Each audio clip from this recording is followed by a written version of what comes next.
Ya, ya. ¿Y cómo has vivido la polémica de Vinicius y todo eso?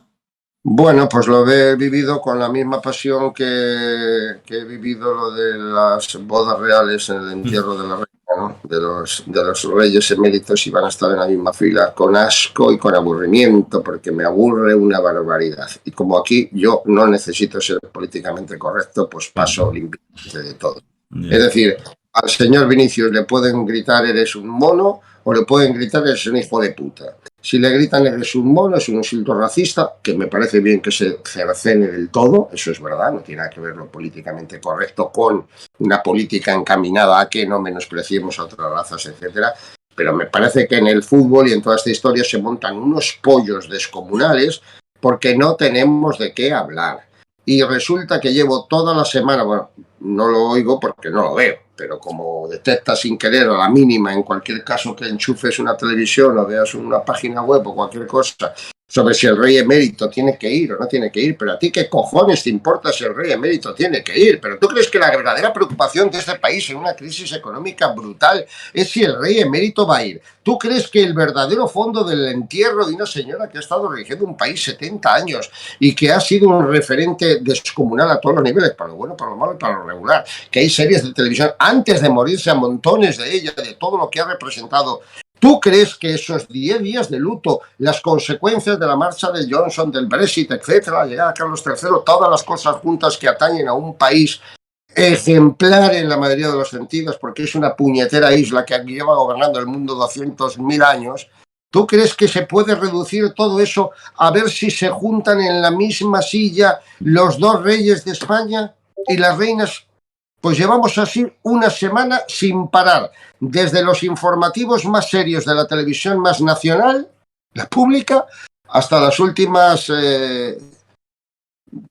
deplorables páginas de cotilleos y demás. Todos sin excepción. No hay otro tema en este país acosado por la cuestión climática, acosado por la cuestión económica, acosado por la crisis energética, acosado, deberíamos preocupados estar, ya pasamos olímpicamente, incluso por la guerra de Ucrania, que estar pendientes de si se sienta en la misma silla. Titulares de medios súper. La foto más esperada. Manda huevos, por Dios. Me parece muy bien, joder, pero para sálvame y poco más. Y poco más. Y lo estamos convirtiendo en la verdadera preocupación nacional. Luego hablan de aquellos tiempos pretéritos en los que se distraía un poco los problemas de España, hablando de fútbol, del boxeo, de los éxitos de Santana, hablo del franquismo, ¿no? Entonces, que es verdad. Pero es que resulta que ahora que estamos en una democracia, que se supone que hemos avanzado 40 años, ocurre exactamente lo mismo. Todo el mundo hablando de estas historias, de si Pedro Sánchez mañana se marcha a Nueva York, de si los reyes se juntan o no, de que tiene que ir o no tiene que ir, o es una vergüenza Podemos en el Parlamento, pero de verdad que la preocupación en el Parlamento español en estos momentos, o las posturas políticas de los diferentes grupos, tiene que ser si se tienen que dar la mano, ver o no ver, primero un padre y un hijo, pero en este caso concreto, dos reyes. Y a mí, ¿qué cojones me importa? Con perdón, puedo tener curiosidad, es diferente, ¿eh? No estoy diciendo que no nos importa ni pito, puedo tener curiosidad, pero también tengo curiosidad por ver cuál es la última película de Jean-Luc Godard que nos van a dar en la televisión, o el último estreno de Juliette Binoche, a la que le han dado el premio en San Sebastián, ¿no? No le doy más importancia, desde luego, la doy mucho menos importancia a si el rey emérito y el rey Felipe se van a ver en la abadía de Westminster. Bueno, ¿a qué me queda a gusto? Te has quedado a gusto. Dice, qué bien esto. Aquí hablamos de todo y sale la conversación. Y venía a colación un poco, perdóname, claro, de lo de Vinicius. Claro. Pues, mira, pues muy bien. Yo no pierdo ni un minuto, porque de fondo me parece que, insisto, y que nadie malinterprete esa historia, dentro de que hay que mantener esa lucha contra el racismo permanente, no son estas las principales preocupaciones, porque el público no grita lo vengo diciendo hace 20 años, el público no grita con ningún enemigo. El público lo que quiere es insultar al jugador que es un enemigo público número uno de la afición contraria.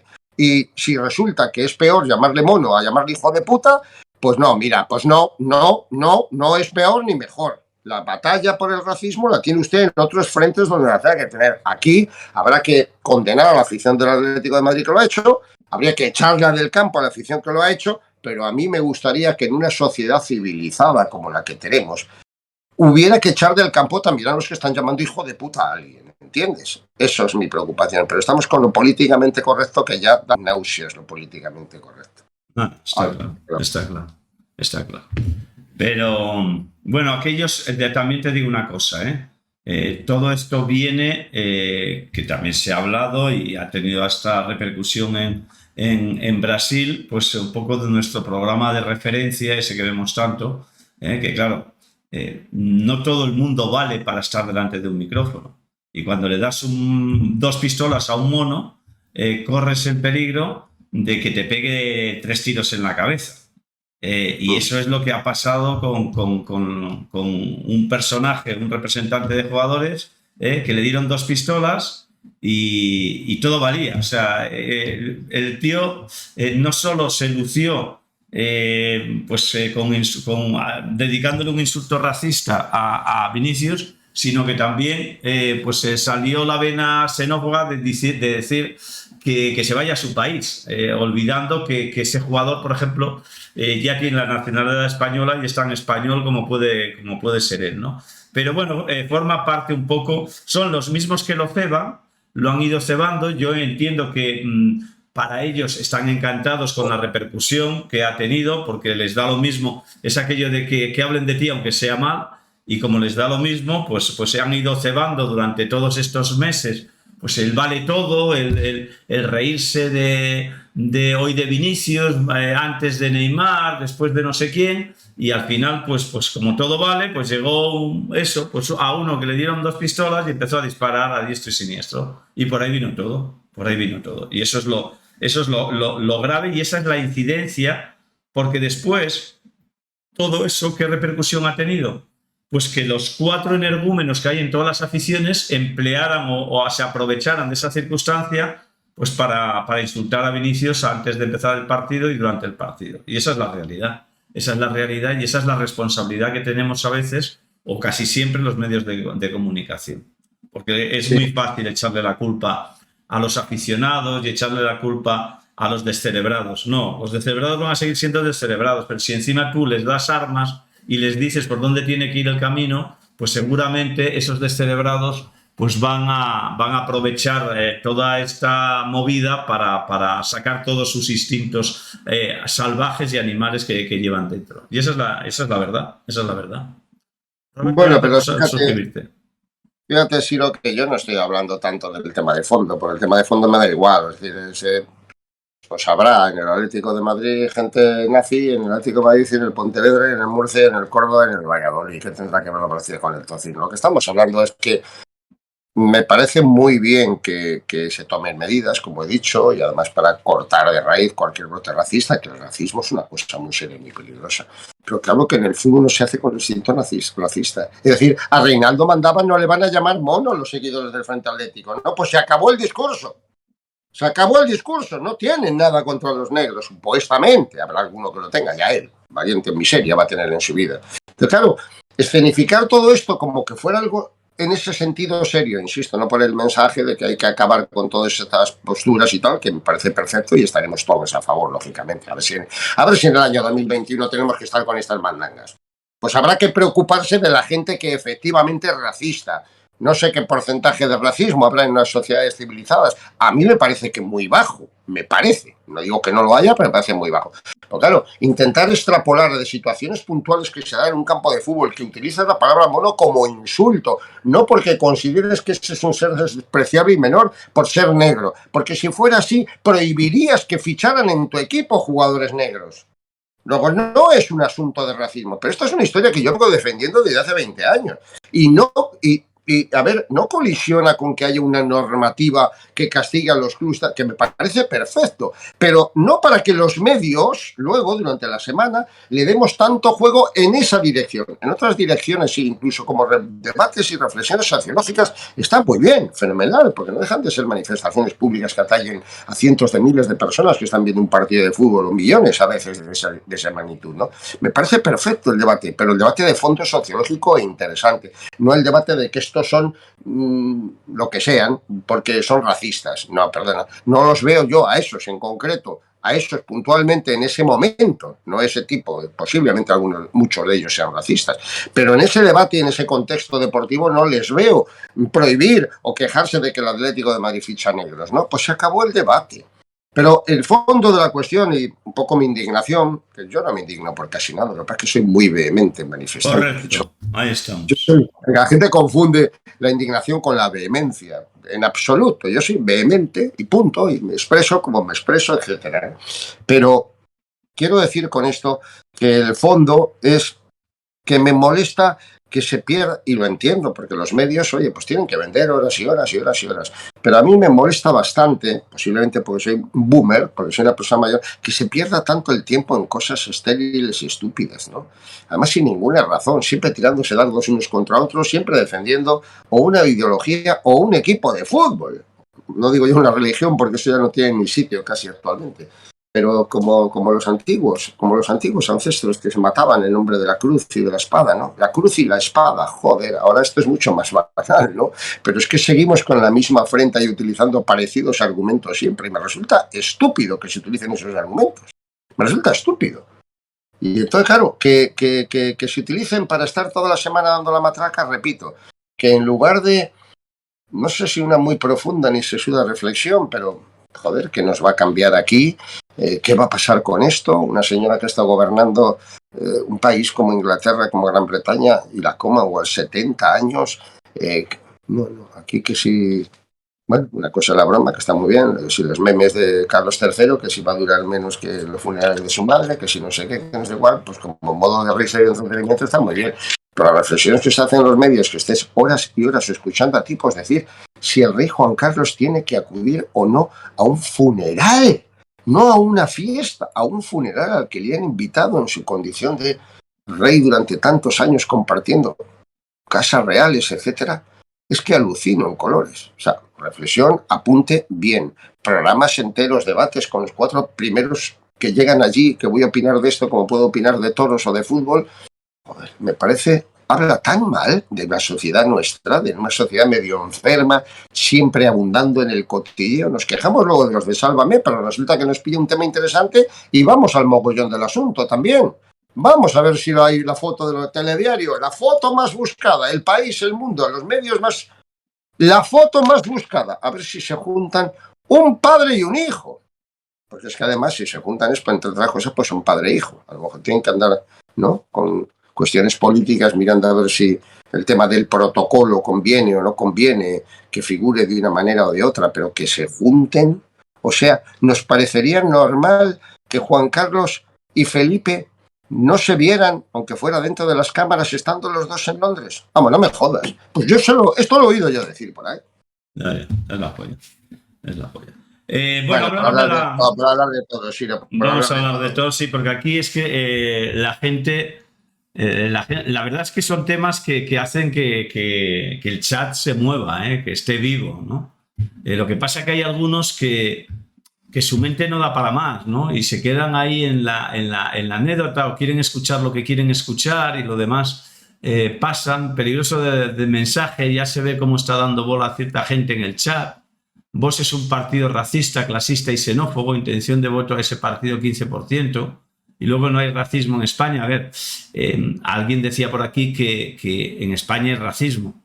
Sí, pero no mucho más o no más que en otros países. O sea, que... y el racismo existe pues tanto en la raza blanca como en la raza negra como en la raza amarilla. O sea, que no es una exclusividad ni de un país ni de una raza. O sea, también hay gente de raza negra que es racista con los blancos y gente de raza amarilla que también que es racista con la raza negra y la raza blanca. O sea, que es que eso no es exclusivo ni de la raza blanca ni de los países. O sea, ¿que hay racismo? Pues sí. Yo cuando me decían a mí hace muchos años que España no era un país racista, porque es verdad que bueno, pues que había, por ejemplo, siempre asociamos el racismo a la raza negra, de los blancos hacia negros, ¿no?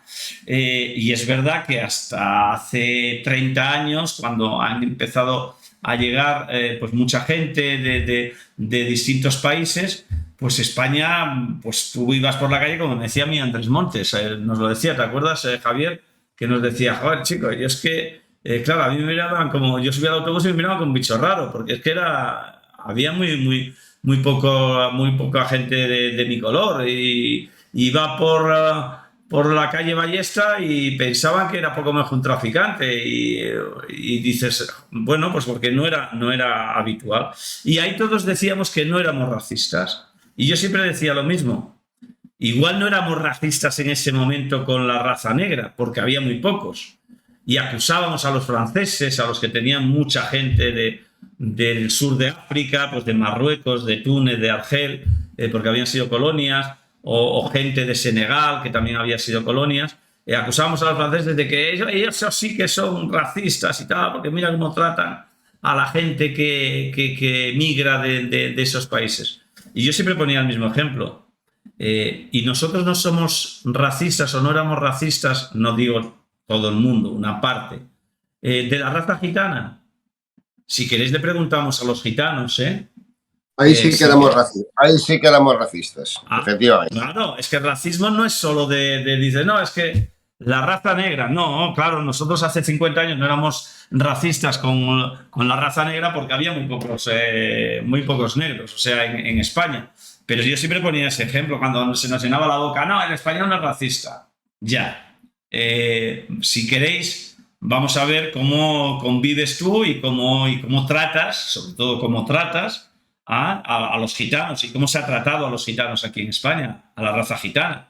Eso es ser tan racista como pueden ser algunos en Estados Unidos o en Alemania o en Francia o en cualquier otro país. Y esa es la realidad. O sea, y el que no lo quiera ver, pues está equivocado. Yo creo que tenemos el racismo, pues ni mayor ni peor que otros países, y ni mayor ni peor que otras razas hacia la raza blanca. O sea, insisto, o sea, pero bueno, forma parte un poco de la condición humana que haya gente que sale esa forma de actuar, pero igual que antes tampoco éramos xenófobos, no sabíamos ni lo que quería decir. Por lo menos yo, Javier, no sé si a ti pasaba, la palabra xenófobo no sabíamos ni que existía hace 50 años. ¿Por qué? Porque nosotros teníamos muy poca gente que venía de fuera. Éramos nosotros los que teníamos que ir a Francia o a Alemania a trabajar, o a Inglaterra para hacernos un modo de subsistencia, intentar mejorar. Ahora sí que empezamos a serlo. Ahora sí, ahora cuando... Yo siempre le pregunto lo mismo a la gente cuando dicen, no sé, ¿cómo tratas tú a la gente que te ayuda en casa? ¿Cómo tratas a la chica colombiana que viene a ayudarte en casa? ¿Cómo tratas a la chica rumana? ¿Cómo tratas al chico búlgaro que te está ayudando en casa? O sea, porque a lo mejor ahí te está saliendo la vena xenófoba. Si no los tratas con la misma tolerancia y con la misma educación que tratas a alguien de tu raza o compatriota tuyo, pues igual te está saliendo una vena xenófoba que no sabías que tenías. Y esa es la realidad. Yo creo que sí que es un tema, aunque no sea de deporte, para hablarlo y sobre todo en un canal como el nuestro, en el que hay mucha gente joven, ¿no? Y creo que es bueno que lo hablemos y que lo comentemos y que intercambiemos opiniones porque Pero ¿sabes qué pasa? ¿Sabes qué pasa, Siro? Que al final existe una manipulación, yo creo que son los responsables de todo en esta vida, ¿no? Política, alimentada por los medios, son la expresión más política, más que el Parlamento. Los medios siempre tuvieron una influencia enorme, pero hoy ya se han decantado de una manera lamentable. Pertenecen a determinados intereses y resulta que tú, por ser socialista o por ser de derechas o por ser tal, vas a poner a los tuyos en el poder porque los tuyos te van a subvencionar, te van a dar emisoras de televisión, etcétera, etcétera. ¿A quién vamos a criticar? Es el establishment, es el sistema. Si es que no hay más, no es empezar a buscar acusaciones siempre con este tema. Lo que está claro es que la sociedad, en buena parte, está idiotizada, manejada por los medios, cosa normal, porque a ver quién te va a documentar, a ver quién te va a informar, a ver quién te va a conducir, los medios, la opinión pública, etcétera. Tú, como perteneces a un partido más o menos afín por tu ideología, heredada o no heredada, o creada, más progresista, más conservadora, te afilias inmediatamente a algo que tú decías antes, que es el mal de la sociedad, no digo española, de la sociedad, que buscas lo que quieres oír. Porque el otro te molesta, el otro te enfada, que alguien opine contrario a ti te llevan los demonios, automáticamente te lleva a descalificar al otro. Cuando estamos hablando de opinión, es decir, si tú opinas que España es más racista o menos racista, punto, es tu opinión, la mía no es, ¿vale? ¿Por qué me tengo que encarar en un duelo o por qué tengo que menospreciarte? Cada uno tiene una opinión. Y además yo creo que en el fondo todos tenemos la misma, que es donde iba, ¿no? O sea, todos sabemos cuál es. Acabas de ponerle, nosotros, nuestra generación lo ha vivido más, pero todavía, ¿no? Lo de la etnia gitana, que es una cosa que toda la vida se los miró mal, fueron gente apestada. Y ahora empezamos con los negros, ¿no? Nosotros no tuvimos nunca el problema de los negros, porque lo habrán tenido en Estados Unidos, lo habrán tenido en los países de colonizadores, etcétera, pues claro que lo han tenido, pero nosotros pues no lo tuvimos, ¿no? Entonces, a partir de ahí, ¿de qué estamos hablando? De intentar convencernos, educarnos, etcétera, a través de los medios es imposible. O sea, hay medios conservadores y medios progresistas que van a tirar para aquellos a quienes les den. Entonces, ¿por qué consumimos? Porque nos dicen lo que queremos oír. Pues vale, el que quiera seguir instalado en esa... allá él, que siga, si además va a ser más feliz probablemente, porque ganan los suyos. Bueno, hay otros que no nos instalamos en esto, ¿no? Es que ayer leía una entrevista con Sánchez Paje, se llama, no sé ni cómo se llama. Sánchez Paje. Emiliano Sánchez Paje, el presidente de la Comunidad de Castilla-La Mancha, que es un, sí, efectivamente, un verso suelto, ¿no?, dentro de la política actual. Y venía a opinar eso que es tan elemental y que nadie quiere asumir, porque es lo cojonudo del caso, es que nadie quiere asumir. Un poco lo que contaba antes del Madrid, ¿no? El que es del Madrid o no es del Madrid, todo lo que hace el Madrid va mal y lo pagan los jugadores incluso, ¿no? Bueno, pues aquí lleva un tema, digamos, más serio, si es que puede ser algo serio en esta vida, que el tema de la política pasa 3/4 mismo, ¿no? Venía a decir el hombre que, siendo él, como es del Partido Socialista, pues que había muchas cosas buenas en Feijóo, que había tal, que, y bueno, y al final concluía. Bueno, es que lo que no veo es por qué hay que aferrarse incluso a cosas que no nos gustan. Es decir, habrá cosas de conservadores que nos gusten y habrá cosas de progresistas que nos gusten. Habrá cosas, todas aquellas relacionadas con las políticas de mejoras sociales, que son obviamente progresistas y deberían de aceptarnos, porque de ahí venimos, de la evolución de tantas cosas, nos gusten o no, venimos de ahí. Y habrá otras que incluso siendo muy progresistas no aceptemos porque la economía es un desastre, pongamos por caso, ¿no? Es decir, venía a explicar el presidente socialista de Castilla-La Mancha que habrá cosas buenas en unos sitios y en otros, en el PSOE. Lo que siempre hemos dicho. De toda la vida. Bueno, eso lo sabemos pero todos. Nunca admiten. Eso lo sabemos todos, pero es que el ejemplo vale perfectamente con el tema del fútbol, cuando hablamos de la dicotomía Madrid-Barça, ¿no? de la rivalidad. Pues en política pasa igual. O sea, es que porque sea del Barcelona no te tiene que gustar Lewandowski. Es que, claro, cuando juega con la selección, Xavi y Iniesta te gustan. Cuando juega con el Barcelona, es un marrullero, es un no sé qué, es un no sé qué, es un comediante, lo que quiera. Y a la inversa. Y con el Madrid, 3/4 de lo mismo. En política pasa exactamente lo mismo. Pero claro, si nos paramos ahí y nos detenemos ahí y resulta que el problema del Atlético de Madrid es que el Frente Atlético es nazi, no estamos hablando del problema de fondo. Y el problema de fondo lo tiene la sociedad, no lo tiene el fútbol. Perdonadme, pero el fútbol no lo tiene. Y como tienes que ser en los medios al uso, en esos de los que estamos hablando, políticamente correcto, pues tendrás que manifestarte en un sentido o en otro, seas progresista o seas conservador. Pero no hay por qué. No hay por qué. Se puede estar, como estará, me imagino, prácticamente todo el mundo en contra del racismo y de la xenofobia, y sin embargo no hay por qué estar haciendo abstracción de hechos puntuales que ocurren en la sociedad que no tendrían que tener la más mínima trascendencia, o al menos no mayor trascendencia que otros, y sin embargo politizarlos como se politizan. Pues no, lo siento, pero a mí en el tema del fútbol, toda la historia del caso Vinicius, que es la enésima historia de las muchas que vemos cada vez que sucede un acontecimiento de este tipo, o un relato así, pues lo aparco. De ahí ha venido toda la dispersión que hemos ido haciendo del tema. Sí. Había preguntado por el Vinicius, las repercusiones del tema Vinicius. No, sí que quizás para acabar y cerrar el tema de Vinicius y de todo esto, sí es verdad que también ha habido ahí un debate que también, como la gente quiere escuchar lo que quiere escuchar, recuerdo que surgió el pasado domingo, este domingo no, el anterior, y yo utilicé una expresión que además es en la que creo, que yo dije cuando surgió el tema, si provocaba, si dejaba de provocar. Yo dije, lo que no tiene que hacer de Vinicius es entrar en las provocaciones, porque lo van a ir a buscar.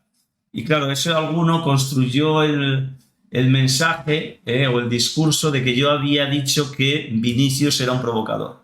Y yo no creo que Vinicius sea un provocador. O sea, yo creo que es un jugador que se expresa sobre el terreno de juego como creo que se expresa en la vida. Es un tío alegre, es un tío feliz, es un chaval de 21 años. Y lo que sí es verdad que creo que eso le perjudica, pero es que claro, si lo digo yo, es que no estoy defendiendo a Vinicius y que estoy en el juego de las provocaciones, pero si lo dice Ancelotti, entonces está bien. O sea, es que el primero que más de una vez y más de dos en los partidos le ha dicho a Vinicius que no entre en las provocaciones y que esté más preocupado por lo que sucede sobre el terreno de juego que a que uno le venga a decir no sé qué o le venga a decir no sé cuánto, porque eso le va a descentrar, es el señor Ancelotti. Ya no es que lo diga Ciro López o lo diga un periodista. Y creo que es lo que él tiene que mejorar. No sé tú cómo lo ves. Entiendo que conociéndote que vamos, hablar de provocación, porque un jugador baile, sea en su campo, sea siempre que no sea como, acuérdate, aquel jugador también brasileño en Valencia que hizo el perro levantando la pata y no sé qué. Bueno, eso me parece que es una falta de respeto. Oliveira era. No. Oliveira, pues no No. lo sé. No me acuerdo, Bueno, da igual. no nos lo recordaba. Bravo. Entonces, eso sí, pero es que eso lo hizo hasta en su propio campo y era una falta de respeto haciéndolo en su campo y haciéndolo donde lo quisiera hacer. Pero claro, si ahora los jugadores tienen que pedir permiso para ver cómo pueden celebrar, chicos, tenemos un problema. Leandro. Correcto. Leandro.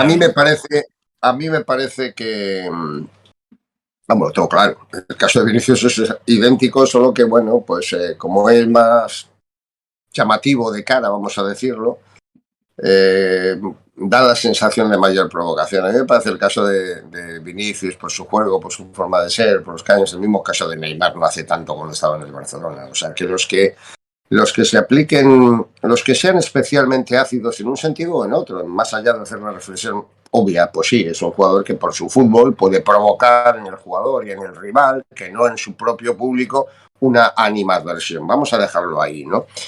Pero los que hagáis una reflexión, bueno, a mí no me gusta dar lecciones a nadie, yo opino y punto, y cada uno que haga lo que le dé la gana y que piense lo que quiere.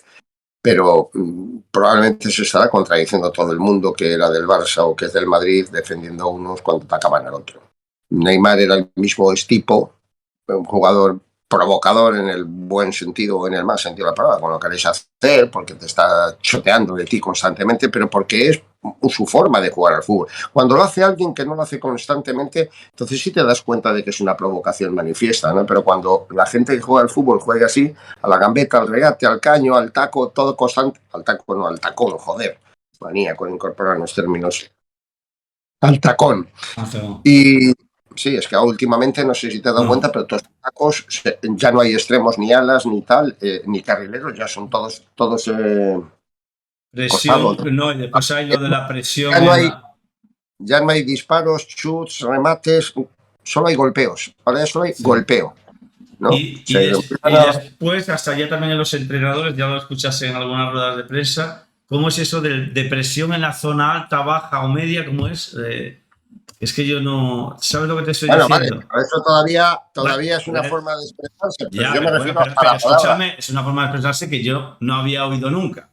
O sea, eso, claro, como soy un boomer, bloque alto, eso del bloque, o sea, bloque alto, bueno, pues yo cuando hablaba de bloque alto, bloque bajo, pues decía la presión del centro del campo se hace más arriba o la presión se empieza más arriba con los delanteros, como hacía, pues yo qué sé, el Barça de Guardiola.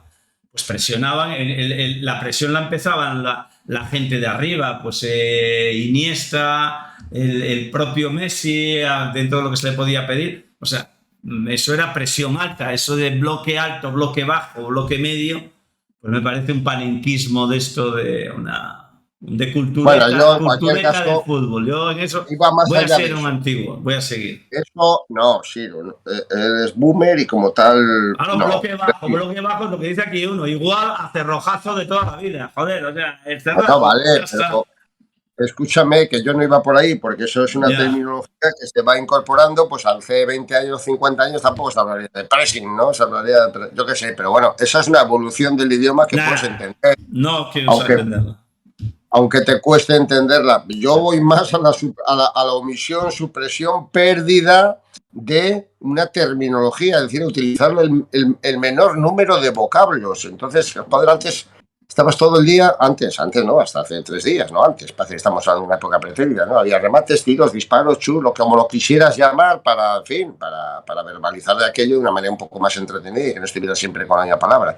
Hoy escuchas a todos los narradores, prácticamente todos, no quiero hacer generalidad, y hay un empecinamiento con el golpeo.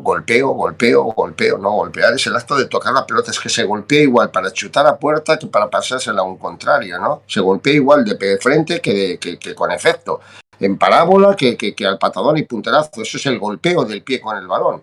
Entonces, pues cambiar la terminología un poquito, ¿no? Y efectivamente puedes decir ala, puedes decir extremo, puedes decir carrilero, no siempre es el costado. Es una terminología que incorporaron los argentinos.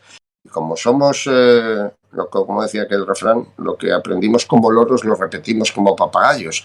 Que a mí me parece bien, porque todo lo que hace crecer el idioma y los nuevos vocablos, bienvenidos sean, pero no a costa de perder los otros, ¿no? Que empecemos a hacer la teoría. A ver, palabras que se han perdido, no, palabras que hemos arrinconado, que es distinto. No se pierden porque sí, se pierden por los modismos, por la... Bueno, no era ese el debate en cuestión, he hecho un inciso. Estaba comentando lo de Neymar. Vinicius es muy parecido a Neymar y se acabó. Y entonces los mismos que hoy le critiquen, que eran los que defendían a Neymar, están perdiendo la razón. Y a la inversa, los que hoy defienden a Vinicius ponían a parir a Neymar porque era un provocador. Es un fútbol que para el aficionado, para su seguidor, es vibrante, es espectacular, te provoca sensaciones muy positivas, ver a un tío tirar 2 caños en carrera o pisarla o sentar al contrario, aunque sea inútil muchas veces el gesto, pero oye, es espectáculo. Para eso pagamos mucho dinero por las entradas por la televisión. Y es algo que va a molestar toda la vida de Dios a la afición contraria y toda la vida de Dios al marcador, que le va a levantar del suelo más de una vez o más de 2 y probablemente acabe expulsado. No lo vamos a cambiar. Entonces, lo que sí me irrita, entre comillas, que me irritan pocas cosas en la vida, aunque parezca algo tan vehemente, lo que sí me irrita es que seamos capaces de cambiar de caballo dependiendo de nuestros colores. Vuelvo a lo mismo de antes, es que es como la política, el fútbol, o sea, si son de nuestros colores, fenomenal, si no son nuestros colores, de puta pena. Si esto lo hace el Partido Popular porque soy de derechas, de puta pena, de puta madre. Si lo hace dentro de 4 años el Partido Socialista porque es de izquierdas, de puta pena. Y aquí pasa exactamente lo mismo. Fíjate por dónde, hablando de un tema más genérico y demás, hemos ido a poner un ejemplo perfectamente válido del comportamiento social del individuo, es decir, de cada uno de nosotros. Neymar y Vinicius son lo más parecido. Puede que Neymar fuera más guapo que Vinicius, pero eso no viene a cuento. No es la historia de la que se está hablando. Se está hablando de si su fútbol resulta más o menos provocador, sus gestos, sus detalles, su tal.